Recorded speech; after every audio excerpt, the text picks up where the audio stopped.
'Di ba? Sunod, mga kababayan, dito tayo kay Bong Suntay. Nako, mga kababayan, si Bong Suntay po, mga kababayan, ay pinarusahan po ng House of Representatives dahil sa kanyang manyak remark kay Ann Curtis na nag-iinit daw ang katawan niya nung nakita niya si Ann Curtis, hindi daw niya alam kung ano ang gagawin niya. Dahil sa remark na yon, pinarusahan po si Bong Suntay, no, ng House of Representatives para din siyang si Kiko Barsaga. Eto, mga kababayan, isa sa, sabi ko nga sa inyo mga kababayan, lahat po ng mga dumidikit kay Sara minamalas. Halos lahat ng mga dumidikit kay Sara minamalas po isa-isa. Eto, mga kababayan, pakinggan natin. With 263 members voting in the affirmative, 8 in the negative, and 7 abstentions, the findings and recommendations contained in Committee Report number 299 are hereby adopted. Majority Leader. With 263 members voting in the affirmative, 8 in the negative, and 7 abstentions, the findings and recommendations contained in Committee Report number 299 are hereby adopted. Basahin natin, mga kababayan. Ayan. Quezon City, Sulon, Bong Suntay, pinatawa ng parusa ng Kamara kasunod ng 6th, na pahayag laban sa aktres na si Ann Curtis. Just in, pinatawa ng parusa ng House of Representatives si Quezon City Port District Representative Jesus Bong Suntay matapos mapatunayang lumabag sa Code of Conduct ang kaniyang kontrobersyal na pahayag patungkol sa aktres na si Ann Curtis. Sa botong 263-8 or 263 yes at 8 ang no, sa 7 abstain, inaprubahan ng kapulungan ang Committee Report number 299 ng Committee on Ethics and Privilege as pamumuno ni Porpis Party List GCM Abalos na nagdeklarang guilty si Suntay sa disorderly behavior and conduct unbecoming of a member. Nag-ugat ang parusa sa naging pahayag ni Suntay noong March 3, 2026 sa pagdinig ng House Committee on Justice ukol sa impeachment laban kay Vice President Sara Duterte. Sa gitna ng pagdinig, nagbiro si Suntay na nakita niya sa isang hotel si Ann Curtis at nagkaroon siya ng pag-init at desire o pagnanasa rito sa kaniyang imahinasyon. Diba? Mga kababayan, pinatawa ng parusa si Suntay sa ethics or code of ethics. Nako, mga kababayan, ano kaya yung parusang yun? Nako po, mga kababayan. Ano kayang parusa yung kababuyan na yun? Tama lang yan kasi nung panahon ni Digong hindi napaparusahan ang mga katulad niya, manyakis. Sa panahon ba ni Digong yung biro niya kay Ann Curtis? Di nga mga pari ay nagkasuhan na ba? Amen, santong kabayo. Mahirap bang maging tanga katulad mo, sabi ni Dan Scorpion. Mag-a-idol lang kasi, manyakol pa. Ipadala na sa dahig yan. Kita nyo mga kababayan, sa mga walang kwentang ang bilis maghatol pero sa issue ng flood control tikom ang bibig. Sabi ni Angelica Maltz, yan lang kaya nilang litisin, hindi ang maleta. Wow! Ayan na naman tayo mga kababayan, puro kay maleta. Kaka-content lang natin kagabi na si Duterte ang may dalang mali-malitang pera sa daig at nakumpiskat na freeze. Hindi kayo nagre-react.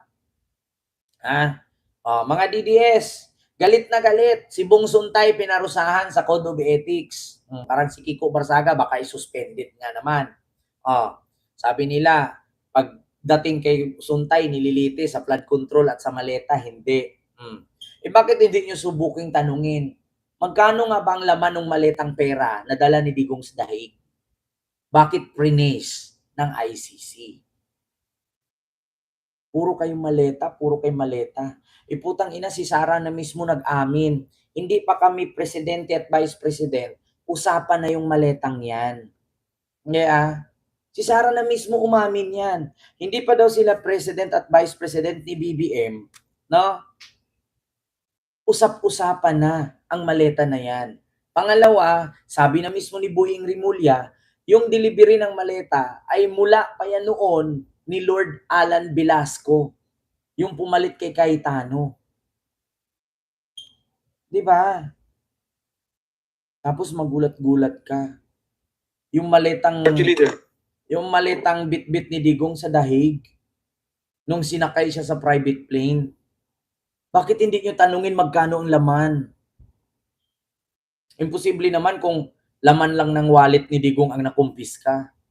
Tapos yun lang, 1,000 pesos. Ipipraise. Imposible kayo, mga kababayan. Paano mo ipipraise ang 1,000 pesos? Kung palitan mo sa euro yan, magkano lang yan? Di makaya magbayad ng abogado yan. So, ibig sabihin, pinipraise, milyon-milyon ang bitbit ni Digong doon sa private plane. Diba?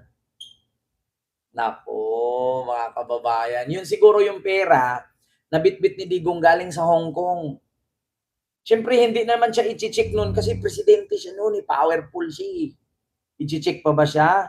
Baka nga naka-VIP sa immigration yun eh. Di ba? Mga kababayan, baka nga naka-VIP sa immigration yun kasi senior citizen na, diretsong pasok yan eh. Bit-bit na lang diretsyo ng maleta yan, diretsong lusot yan eh. Do you think pa, mga kababayan, naharangin pa ba si Digong sa immigration? Do you think pipila-pila pa ba si Digong sa immigration palipad ng Hong Kong? Tanong ko lang. Hindi na. Bakit? Siyempre, dating presidente yan eh. Tsaka alam naman natin, mga kababayan, kapag senior citizen tapos politician, VIP agad yan. Tigil-tigilan nyo nga ako. Sinong pinagluloko ninyo? Meron ka nga lang ID na PWD sa immigration, hindi ka na interviewin, diretso ka na eh. Sinong nakaranas yan? Sinong mga nag-a-abroad dyan na may ID na PWD o di kaya senior citizen? Di ba diretso ka na? Hindi ka na doon pipila-pila sa napakahaba? Huwag nga tayo maglukuhan dito. Huwag nga tayo magtatanga-tangahan. Mga DDS. Ang inang yun. Kung walang sasagot na DDS dyan, ibig sabihin, hindi pa kayo naka-abroad. Mahirap talaga kayo. Diba? Kasi, tandaan ninyo, ex-president yan eh. Do you think pipila pa si Digong dun sa haba ng immigration na may tali? Yung paikot-ikot? Di na, diretso yan. Kaya magdala siya kahit ilang milyong pera, kaya niyang ilusot yan. Kaya ngayon, nung hinuli siya doon sa airport, kung isakay siya sa dahig, malay natin, meron yung mga kasamahan niya, di ba? Dalawa yung kasama. Malay yung bit-bit ni Midyal Dia, o di kaya bit-bit nung isa, na abogado niya. Bago siya isinakay. Napagkamalan siguro damit, yung pala pera ang laman. Di ba?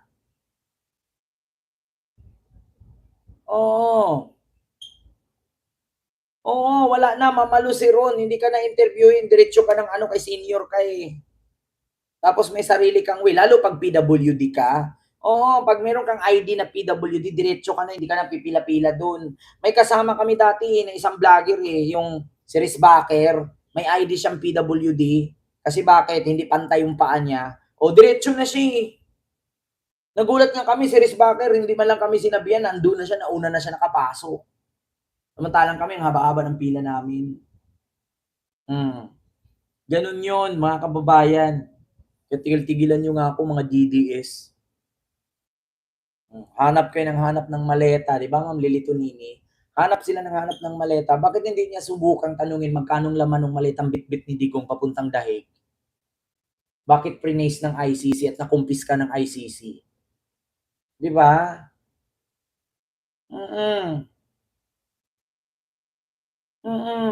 Ganun yun, mga kababayan. Bakit hindi subukang tanungin ng DDS, magkano kaya ang bitbit ni Digong na pera sa loob ng maleta niya? Bakit kinumpis ka ng ICC at pinipraise? Diba? Sir Henry? Ganun yun, mga kababayan. Kaya puro kayo maleta, puro kayo flood control, tangina nyo. Mga DDS kayo.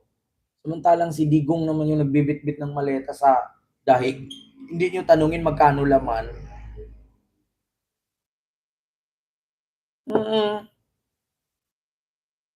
Diba? Ganun yun. Do you think kaharangin si Digong sa airport? Hindi. Kahit sino pong immigration officer, pag nakita si Tatay Digong, hindi naharangin yon. Ang tanging gagawin doon, picture. Baka nga sasabihin, ay, Tatay Digong, hello po. Wala na nga atang iskan-iskan yun sa diretso na yung pasok eh. Hindi na nga yata yung pinapahubad ng sapatos, pinatanggal ang relo, pinapalagay sa bulsa yung cellphone. Diretso yun. Ang ginang yan. Tigil-tigilan nyo nga kami. Di ba? Oo. Ganun yon mga kababayan. Di ba? Luloko tayo nito mga DDS na to eh. Di ba?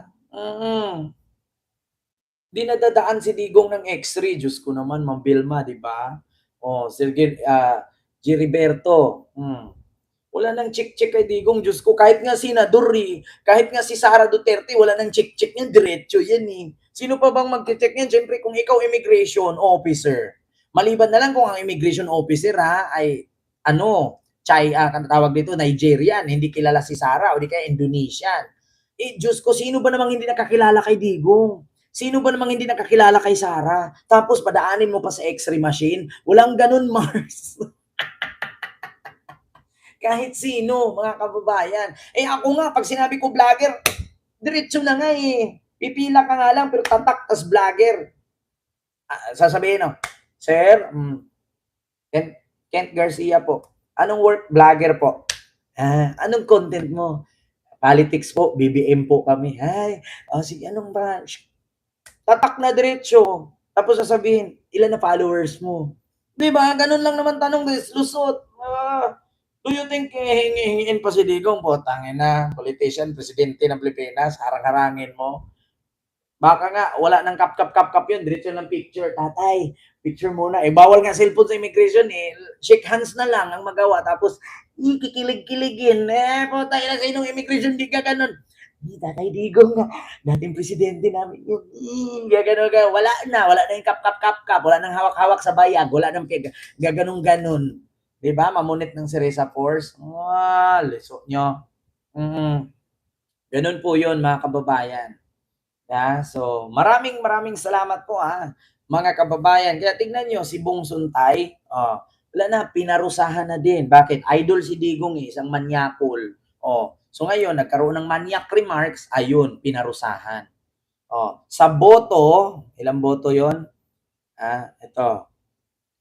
Botong 263. Ito, botong 263. The findings and recommendations contained in Committee Report number 299 are hereby adopted. Majority Leader. Diba? With 263 members voting in the affirmative. 263 ang bumoto na parusahan si Suntay. Baka i-suspended yata. Parang Kiko Barsaga lang ba? Manyak kasi. Ayun. Alam nyo na, mga kababayan. Kaya isa lang masasabi ko, lahat ng dumikit kay Sara, minamalas. Si Marcoleta dumikit, nakasuhan. Si Mike Defensor dumikit, nakasuhan. Si Tibes dumikit, nakulong. Si Bato, si Bongo, si Rubin, si Suntay, na. So yun lang mga kababayan, maraming salamat po sa inyong lahat.